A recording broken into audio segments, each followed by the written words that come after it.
ભરૂચ જિલ્લા પત્રકારિતા પરિષદની અધિવેશન અંકલેશ્વર ખાતે મળ્યું। પત્રકારોના પરિવારની ચિંતાના વર્ષની ઉજવણીમાં ગુજરાત સરકારના મંત્રી શ્રી ઈશ્વરભાઈ પટેલ ખાસ ઉપસ્થિત રહ્યા। પ્રદેશ ઝોન જિલ્લા મહિલા વિંગના પદાધિકારીઓની હાજરીમાં મંચસ્થ મહાનુભાવો, તાલુકા પંચાયત અંકલેશ્વરના પ્રમુખ વિવેકભાઈ ભરડીવાલા, અંકલેશ્વર નગરપાલિકા પ્રમુખ શ્રી જિગ્નેશભાઈ અંડારિયા, અંકલેશ્વર ઇન્ડસ્ટ્રીયલ એસોસિએશનના સેક્રેટરી શ્રી નિલેશભાઈ પટેલ, અંકલેશ્વર તાલુકા ભૂતપૂર્વ પ્રમુખ ભાજપના એવા શ્રી ડોક્ટર નીતેન્દ્રસિંહ દેવધરા દ્વારા દીપ પ્રાગટ્યથી પ્રારંભ। પત્રકારિતા પરિષદ દ્વારા વર્ષ 2026ને પત્રકારોના પરિવારની ચિંતાના વર્ષ તરીકે ઉજવવાનો પ્રારંભ ભાવનગરથી થયો હતો। તબક્કાવાર એક પછી એક જિલ્લાના પત્રકારોનું 10 લાખ અકસ્માત વીમો, 9 પ્રકારની સ્કીમ સાથે લેવા, ડોક્યુમેન્ટ્સ એકત્ર કરવા, આઈ કાર્ડ તૈયાર કરવા તેવા દરેક પત્રકારને પહોંચતા કરવા સહિતની વ્યવસ્થા સંગઠન દ્વારા કરવામાં આવી છે। ત્યારે ભરૂચ જિલ્લાનું અધિવેશન અંકલેશ્વરમાં યોજવાનું નક્કી થતાં ટીમ અંકલેશ્વરની વિશેષ જવાબદારી હતી, છતાં સૌએ ખભે ખભો મિલાવી કાર્યક્રમને સફળ બનાવવા જુદી જુદી પ્રકારની જવાબદારીઓ નિભાવી હતી। કાર્યક્રમમાં ખાસ આમંત્રિત મહેમાનો એવા ગુજરાત રાજ્યના મંત્રી શ્રી ઈશ્વરસિંહ પટેલની ઉપસ્થિતિ, તેમના વરદ હસ્તે દીપ પ્રાગટ્ય કરી કાર્યક્રમને ખુલ્લો મૂકતા રાષ્ટ્રગીતના સામૂહિક ગાન સાથે શાબ્દિક સ્વાગત સાથે મહેમાનોનું સ્વાગત સન્માન પત્ર, બુકે, સ્મૃતિ ભેટ સાથે કરાયું હતું। તાલુકા પંચાયત પ્રમુખ તેમજ અંકલેશ્વર નગરપાલિકા પ્રમુખ સહિત ભાજપના સંગઠનના પદાધિકારીઓ ઉપસ્થિત રહ્યા હતા, જેમાં આમંત્રિત સમાજ શ્રેષ્ઠીઓ, સંસ્થાના વડાઓ, રાજ્યસ્થ મહેમાનોનું સ્વાગત સન્માન કરાયું હતું।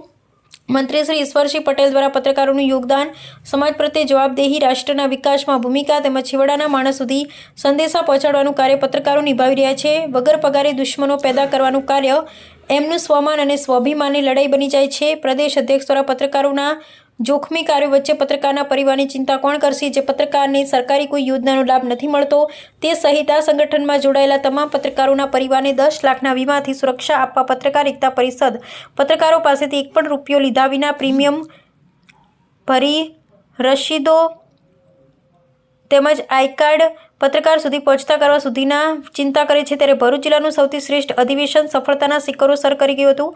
માત્ર દેશનું નહીં, સમગ્ર વિશ્વનું 5000 કરતાં વધુ પત્રકારોનું એકમાત્ર સંગઠન સતત પત્રકારોના તેના પ્રશ્નો, ચિંતા, જે પ્રશ્નો ઉકેલ આવે તેની જાણકારી સાથે પત્રકારોને બેસવા દરેક જિલ્લાના સરકારી બિલ્ડિંગમાં એક ઓફિસ ફાળવવા મંત્રીશ્રીને મધ્યસ્થી કરવા વિનંતી કરી હતી। મહિલા પત્રકારોની સંખ્યા વધે, સમાજમાં મહિલાઓની સમસ્યા માટે જાગૃત બની લડત લડવાની હાંકલ કરવા મહિલા અધ્યક્ષ શ્રીમતી સમીમબેન પટેલ દ્વારા કરાઈ હતી। કાર્યક્રમની ખાસ વિશેષતા, 10 પત્રકારો જુદા જુદા સેવાના સોપાનો સાથે ફરજ બજાવતા હતા, તેવા પત્રકાર સ્વરૂપે સેવકોનું સન્માન કરવામાં આવ્યું। ત્યારે પત્રકારો માત્ર કલમ અને કેમેરા પૂરતા સીમિત નથી, સેવાની સુવાસ આમ જનતા ફેલાવી રહ્યા છે, તેનું સન્માન સૌથી મોટું ગૌરવ પત્રકાર જગત માટેનું હતું। કાર્યક્રમના અંતે જિલ્લા અધ્યક્ષ શ્રી અતુલભાઈ મુલાણીએ આભાર વિધિ કરી હતી। આ કાર્યક્રમને સફળ બનાવવા યોગદાન આપનાર ઝોન, જિલ્લા, તાલુકાના હોદ્દેદારો, જેમની પાસે હોદ્દા નહીં હોવા છતાં ફરજ બજાવનારા તમામ અભિનંદનને પાત્ર બન્યા હતા। અહેવાલ ચંદુભાઈ મોહનિયા। એસટી બસો રહેતા મુસાફરી કરવાનું પ્રાપ્ત થયું ત્યારે આવનાર દિવસોમાં આમ તો મેં લાભદાયક કીધું કે સરકાર દ્વારા વીમાનું પણ કવચ 10 લાખ રૂપિયા આપે છે, પણ બાકીના જે 90% રહી જતા હતા એમાં નવુભાઈએ આ એક એકતા પરિષદ દ્વારા આખું